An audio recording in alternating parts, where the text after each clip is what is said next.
Je rapporte les deux dernières, plus celle qui a été ajoutée hors ordre du jour, et je vous expliquerai pourquoi hors ordre du jour. La première qui concerne la rémunération des agents recenseurs pour 2015. Il y a une coquille qui s'est glissée, puisque en haut, il y a écrit 7 agents recenseurs, et en bas, 8. C'est bien de 7 qu'il s'agit, pour un montant forfaitaire de 540 €. Y a-t-il des questions ? Oui, M. Sanchez ? Ah, pardon. Non, peu importe, les deux. Juste la question, sauf si Aline Oreille me coupe avant que je la termine. Comment sont choisis du coup les agents recenseurs pour cette initiative-là ? Alors, ce sont des agents municipaux qui ont une bonne habitude, qui gravitent autour du service de l'urbanisme et qui ont une bonne habitude de ce travail, puisqu'il se fait maintenant par tranche, et qui permet d'avoir aujourd'hui un taux de 99%, ce qui est tout à fait considérable. Donc ils ont été choisis sur des critères d'habitude, d'expérience, puisque cela fait plusieurs années que nous faisons appel effectivement aux mêmes. Monsieur Sanchez ? Non, c'est madame ?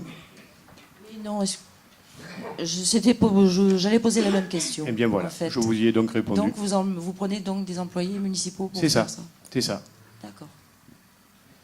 Ben, vous savez, à l'urbanisme, ils ont quand même l'habitude des voiries, ils ont l'habitude du terrain, donc c'est le choix que nous avons fait dans un strict but d'efficacité. Voilà. Je voulais savoir la durée du recensement, je crois que c'est un mois et demi. Oh, c'est une colle. 5 semaines. Donc le 540 € brut ou net ? Brut. Brut. Brut ou net ? Net. Net. Donc pour le mois. Pour les 5 semaines. Pour les 5 semaines. C'est forfaitaire. D'accord. Alors rajoutez-le si c'est 540 €, que ce soit brut ou net, comme ça c'est bien clair sur la délibération. Hein ? D'autres questions ? Non, rémunération forfaitaire nette, effectivement, mais j'avais zappé le mot, c'est bon. Pas d'autres questions ? Bien, je mets aux voix qui est pour, qui est contre, 3 contre, qui s'abstient, adopté. La 24, concernant la modification du règlement intérieur du conseil municipal, qui apporte une précision sur l'article 36 concernant le contenu. Des questions ? Monsieur Amaro. Alors du coup, pourquoi ça a été modifié ? Parce que, il semble-t-il, avait été demandé de rajouter des documents graphiques que la communication de la mairie n'a pas trouvé opportun. Donc comme ça, on l'a bien précisé. Donc ça veut dire que ces documents-là vont être publiés ou non dans le prochain PNOA ? Non, ça veut dire que si vous voulez rajouter des logos, vous voulez rajouter des photos, vous voulez rajouter des graphiques, cela n'est pas possible. Donc est-ce que du coup, ma question, est-ce que ça prend effet aujourd'hui ou est-ce que c'est rétroactif ? Ça ne peut pas être rétroactif puisque c'est une délibération qui est prise aujourd'hui. Donc la demande qui a été faite le 15 novembre ira jusqu'à son terme alors. Ne sera donc pas modifiée. Non. Parfait, merci. D'autres questions ? C'est bon ? Qui est pour ? Qui est contre ? Qui s'abstient ? Vous êtes contre ? 2 contre ? Adopté.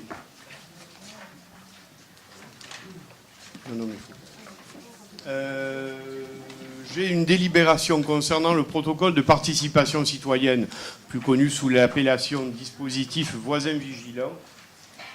Cette délibération a été rajoutée parce que nous avons reçu très récemment le protocole et sa validation de la part des services de l'État.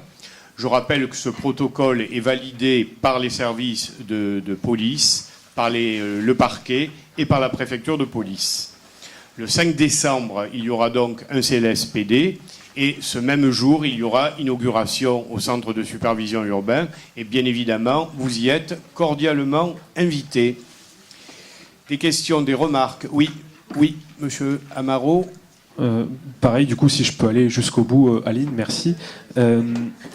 on se félicite de la mise en place. Non, parce que depuis le départ, à chaque fois qu'on parle, on nous coupe, on ne peut pas aller jusqu'à la fin. Donc je remercie Aline d'avance. De là, je ne l'ai pas entendu vous interrompre, cher monsieur, mais bon, mon âge alors, me rend un petit peu dur d'oreille. C'est pour ça que je la remercie d'avance de pouvoir aller jusqu'au bout. Bon, allez-y. Concernant le dispositif voisin vigilant, on est vraiment content de voir que le dispositif continue à être déployé sur la commune, puisque c'est un dispositif que nous avons demandé depuis 2009. Alors je sais qu'au départ, nous étions pas sur le même avis.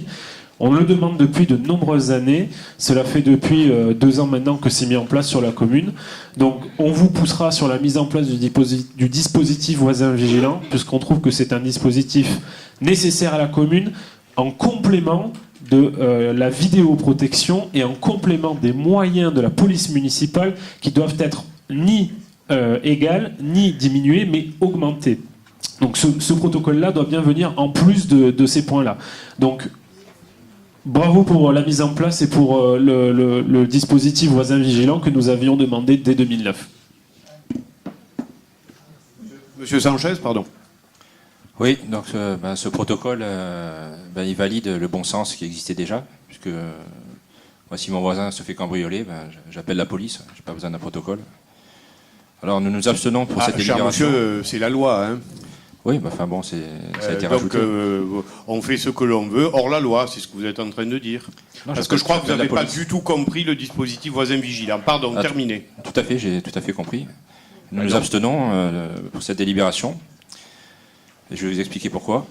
Mais cette approche de la sécurité est très insuffisante. L'article 1 du protocole indique que le dispositif voisin vigilant n'a pas vocation à se substituer à l'action des forces de l'ordre. Et c'est pourtant bien ce qui risque d'arriver si vous n'augmentez pas les moyens de notre police municipale. Ce protocole de voisin, ce n'est pas ce que les panneaux attendent. Et pareil que la vidéo-verbalisation, puisque j'en reviens. Voilà, au passage, les caméras de surveillance devraient être utilisées pour la sécurité et non pas pour verbaliser. Voilà, par exemple, là je fais mes courses 10 minutes devant la gavotte. Et voilà ce que je reçois à la maison. J'étais garé à Vival 5 minutes pour acheter des légumes. Comme j'habite la commune, je m'arrête à Vival. Voilà. Donc verbalisation automatique par caméra. Voilà. Ben, vous voyez à quel point vous êtes en décalage parce que vous n'avez pas été verbalisé par la caméra. Ben si, pourtant. C'est bien. Non. C'est bien. Bon, je vous le montrerai, on verra. Mais c'est un procès verbal électronique. Donc vous mélangez tout. Pour un courant de pensée spécialiste de la sécurité, vous mélangez tout. Ben, et pour une raison bien simple, c'est que c'est pas encore en action. Donc ce n'est pas de la... Non mais vous dites n'importe quoi, je m'excuse. Ben, vous avez été verbalisé par selon un procès verbal électronique, c'est-à-dire des policiers, alors je ne sais pas si c'est la municipale ou la nationale, qui passent avec un appareil qui verbalise de façon électronique. Ce n'est pas de la vidéo-verbalisation. Vous qui êtes à cheval sur la précision, je vous le dis. Continuez, je vous en prie. Oui, de toute façon, ça viendra. Oui, vous avez été verbalisé parce que vous étiez garé comme il ne fallait pas, ce qui est normal. Oui, bien sûr. Ben oui, c'est normal. Oui, bien sûr. Vous vous mettez un double fil sur la route nationale d'Agavot, vous êtes verbalisé, c'est normal, je suis désolé. J'étais pas en double film, enfin, ça n'a aucune importance. Bon, je passe à la suite. Hein, d'accord. Si, ça a de l'importance, vous en parlez en conseil municipal, il faut bien que l'on vous réponde. Allez, continuez. On verra, je ferai des recherches parce que. Mais faites des recherches, et approfondissez, ça vous fera le plus grand bien. Continuez. Pas de souci. Donc nous avons préconisé de doubler les effectifs de police en faisant des économies. Au cours de votre campagne, vous avez promis que 5 policiers municipaux supplémentaires. Vous en reparlez même dans le Pénois. Pour l'instant, malgré un budget de fonctionnement très important, aucune délibération en ce sens et rien n'a été voté. Quand un cambriolage a lieu, la police n'a pas les moyens suffisants pour intervenir dans une commune aussi vaste que la nôtre. Et quand ils arrivent sur les lieux, il est trop tard. Si un cambriolage a lieu, par exemple au Pen et un autre au Barnoin, il est impossible avec une seule patrouille de police municipale d'intervenir. Quant aux moyens de police nationale, la nuit, il n'y a que 2 patrouilles basées à Vitrolles, c'est trop loin, c'est insuffisant, c'est clair. À cause de ce manque de moyens, c'est bien à cause de ce manque de moyens qu'à côté du dispositif officiel des voisins vigilants, se créent des communautés de riverains, sans aucun cadre institutionnel. Ah ben si, c'est la convention, le cadre institutionnel. Bien sûr, mais je vous parle de ce qui risque d'arriver. Toutes sont fédérées grâce à un site, voisinvigilant.org. Et ce qui se passe, c'est que les gens sont en train de créer des milices et risquent de se faire justice eux-mêmes. C'est pour ça que c'est dangereux. Voilà. C'est pas, pour moi, c'est pas une bonne solution. Je vais quand même vous répondre sur plusieurs points.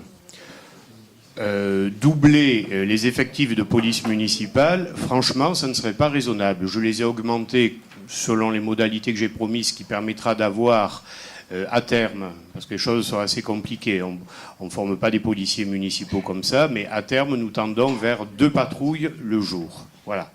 Ça, c'est quelque chose qui est extrêmement clair, et je le dis clairement, nous n'irons pas au-delà.